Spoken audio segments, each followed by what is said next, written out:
You're earning money, maybe even more than last year. But somehow you still feel broke. Your bank balance goes up, but your stress doesn't go down. And that's not normal. We've all been told the same thing.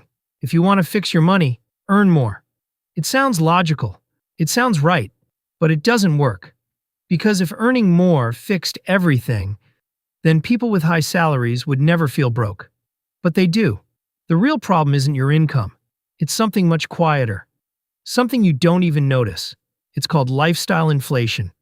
The moment you start earning more, your life upgrades automatically. Not because you planned it, but because it feels deserved. A better phone, more food orders, more subscriptions, more small spending. And none of it feels dangerous. Because it's never one big decision.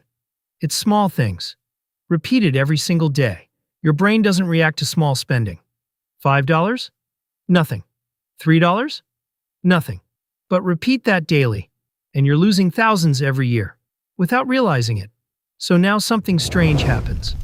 You earn more, but your expenses grow even faster. And suddenly, you're back where you started. Same stress, same feeling, just bigger numbers. You didn't fix your money problem, you just upgraded it. This is why most people never feel rich, because they chase income, but ignore behavior. And behavior is what actually controls your money. So here's what actually works. For the next 30 days, track every single expense, every coffee, every snack, every subscription, everything.